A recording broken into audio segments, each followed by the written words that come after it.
BJP কর্মীরা পাল্টা যে কাজটা করেছেন আজকে সেটা একবার একটু শুনিয়ে দিতে চাই। অনুপম ভট্টাচার্য এবং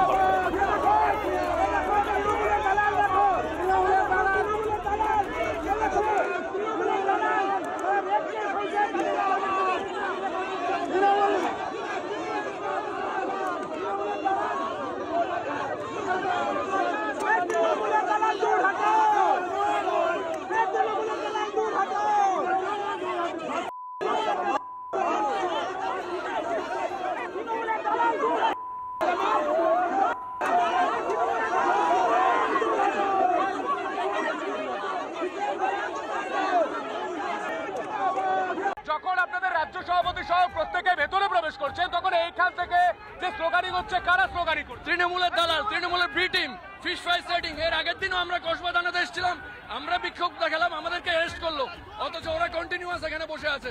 কারা তৃণমূলের হয়ে কাজ করছে? এরা কারা? এরা কারা? তৃণমূলের বি টিম, এরাই তৃণমূল, এরাই বিলু, এরা চীনের দালাল, ভারত বিদ্বেষী, এরা দালালি করেছে। এই সিপিএম এর লোকেরাই আরজি করের আন্দোলনটা নষ্ট করেছিল। আজকে আবার তৃণমূলের বি টিম হয়ে এরা রাস্তায় নেমে গেছে। আবার এই মেয়েটা ন্যায় বিচার পাবে না। এদের অসভ্যতামির জন্য বারবার করে ভুগতে হচ্ছে। এদের উদ্দেশ্যটা কি? এদের উদ্দেশ্য আন্দোলনটাকে নষ্ট করে দেওয়া, না আন্দোলনটাকে ভাগ করে দেওয়া। এটাই এদের উদ্দেশ্য। এই সিপিএম হাঁটাও, এই সিপিএম না হাঁটালে এই রাজ্যে কোনোদিন তৃণমূলও হাঁটবে না। এখান থেকে সমানে বিজেপিকে বলছে গো ব্ল্যাক দিচ্ছে, কিন্তু এটা করলো টিএমসিপি। ওরা কখনো বলছে না টিএমসিপি সরো, ওরা বলছে বিজেপি হাঁটাও, বিজেপি হাঁটাও। তো আগে এদেরকে হাঁটাতে হবে। অনুপম ভট্টাচার্য এইটা করার কারণটা কি? দেখুন, সাউথ কলকাতা ল কলেজে যে ঘটনাটা ঘটেছে এটা একটা ন্যাক্কারজনক ঘটনা। আমরা আশা করেছিলাম সব পক্ষ এর বিরোধ করবে, প্রতিবাদ করবে। এটা গণতান্ত্রিক পদ্ধতিতে আমরাও গিয়েছিলাম। আজকে আমাদের দিল্লি থেকে ফ্যাক্ট ফাইন্ডিং টিম এসেছিল, কিন্তু সেই বিরোধের জায়গায় আমরা দেখতে পাচ্ছি কিছু সিপিএম এসএফআই এর লোকজন ওখানে দাঁড়িয়ে বিজেপি লোকজন ছিল, নকশালবাদী হবে, মাওবাদী, কারাও হতে পারে, যারা সবসময় প্রত্যেকটা আন্দোলনকে ঘেঁটে দেওয়ার চেষ্টা করা হয়। এর আগের দিনও 27 তারিখ আমরা কসবা থানাতে গেছিলাম বিক্ষোভ দেখানোর জন্য। আমরা রাস্তায় নামলে আমাদের যখন বিক্ষোভ হচ্ছে তখন পুলিশ আমাদেরকে বাধা দিচ্ছে।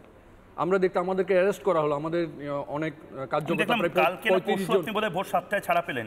এর আগের দিন আমি সহ আমাদের আরো অনেক কার্যকর্তাকে রাতে 12:30টার সময় লালবাজার থেকে ছেড়েছে। আবার তারপরের দিন আমাদের রাজ্য সভাপতি মাননীয় সুকান্ত মজুমদার সহ আমরা গিয়েছিলাম ওখানে প্রতিবাদ করতে। আমরা সেই গড়িয়াহাট ক্রস করতে পারিনি, ওখানে আমাদের ডিটেইন করে অ্যারেস্ট করে লালবাজারে সারা রাত রেখে দেওয়া হয়, সকাল 7:30টায় ছেড়েছে। গতকালকে আমাদের বিরোধী দলনেতা শুভেন্দু অধিকারী গোলপার্ক থেকে গড়িয়াহাট অবধি আসতে পারেনি। মানে আমরা কোনো আন্দোলন করতে গেলে আমাদেরকে নামতে দেওয়া হয় না, অথচ আমরা দেখতে পেয়েছি সিপিএম ওই দিন 27 তারিখ থেকে ওখানে কন্টিনিউয়াস আন্দোলন করে যাচ্ছে। তো এটা কি পুলিশ ওদেরকে সাপোর্ট দিচ্ছে কেন? ধর্ষক হচ্ছে তৃণমূল, যে মানে যাকে ধর্ষণ করা হয়েছে তিনিও একজন তৃণমূলের সমর্থক বলে আমরা শুনতে পেয়েছি, এবং সিপিএম তাদের হয়ে কাজ করছে, কংগ্রেস তাদের হয়ে কাজ করছে। নানা ধরনের কন্টেন্ট দেখার জন্য লাইক করুন, শেয়ার করুন আমাদের ফেসবুক পেজ, সাবস্ক্রাইব করুন আমাদের ইউটিউব চ্যানেল। পাশাপাশি অন্যান্য ব্রেকিং নিউজের জন্য অবশ্যই চোখ রাখুন রিপাবলিক বাংলায়।